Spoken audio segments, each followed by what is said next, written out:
Saint Peter's basilica റോമിൻ്റെ ഹൃദയഭാഗമായ Vatican സിറ്റിയിലാണ് സ്ഥിതി ചെയ്യുന്നത്. ലോക ക്രൈസ്തവരുടെ ആത്മാഭിമാനത്തിൻ്റെ പ്രതീകമാണ് ഈ ബസിലിക്ക. വിശുദ്ധ പത്രോസ് ക്രിസ്തുവിൻ്റെ സന്ദേശം റോമിലെത്തിച്ചു. AD 64 നീറോ ചക്രവർത്തിയുടെ കാലത്ത് വത്തിക്കാൻ മലനിരകളിൽ തലകീഴായി ക്രൂശിക്കപ്പെട്ട പത്രോസ് ലീഹായെ അടക്കിയത് ഈ വത്തിക്കാൻ ബസിലിക്കയുടെ അടിയിലുള്ള ശ്മശാനത്തിലാണ്.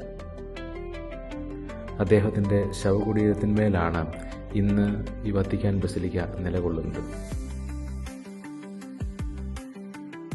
ശ്മശാനമായിരുന്ന ഈ സ്ഥലത്ത് ആദ്യ ബസിലിക്ക പണി കഴിക്കപ്പെടുന്നത് AD 324 മുതൽ AD 349 വരെയുള്ള കാലഘട്ടത്തിലാണ്. ഇപ്പോഴുള്ള ബസിലിക്കയുടെ പണി പൂർത്തിയാകുന്നത് 1506 മുതൽ 1626 വരെയുള്ള കാലഘട്ടത്തിലാണ്. ഒരുപാട് പ്രശസ്തരായ ശില്പികളുടെ കരം പതിഞ്ഞ ഒരു ബസിലിക്ക കൂടിയാണിത്.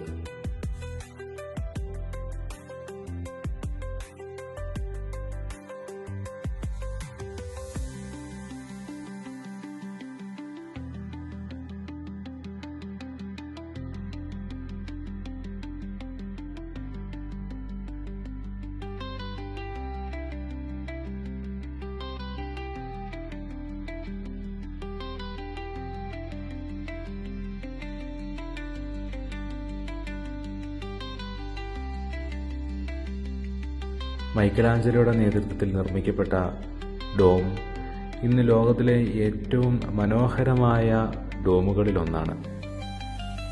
മൈക്കലാഞ്ചലോയുടെ തന്നെ പിയേത്തയാണ് വത്തിക്കാൻ ബസിലിക്കയിലെ ഒരു പ്രധാന ആകർഷണം.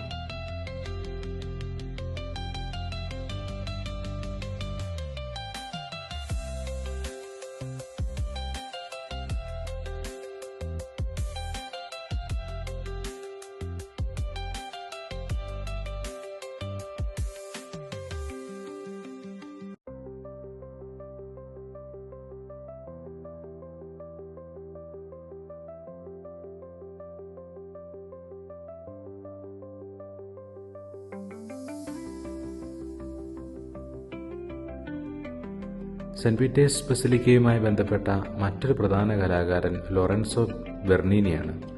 അദ്ദേഹത്തിൻ്റെതാണ് പ്യാസയും ദേവാലയത്തിൽ അൾത്താരയ്ക്ക് പിന്നിലുള്ള പരിശുദ്ധാത്മാവിൻ്റെ പ്രശസ്തമായ ഗ്ലാസ് പെയിന്റിങ്ങും.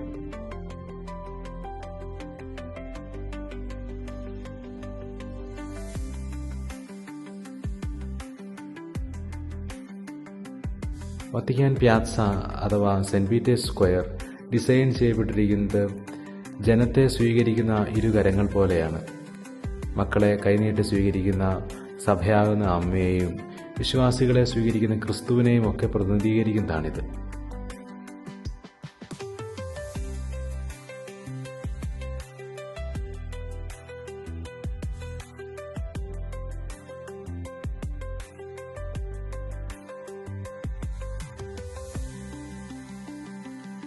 വിശുദ്ധ ജോൺ പോൾ II മാർപ്പാപ്പയുടെ ശവകുടീരവും നിത്യാരാധന ചാപ്പലുമൊക്കെ പ്രാർത്ഥിക്കാനായി എത്തുന്ന വിശ്വാസികളുടെ പ്രധാന ആകർഷണ കേന്ദ്രങ്ങളാണ്.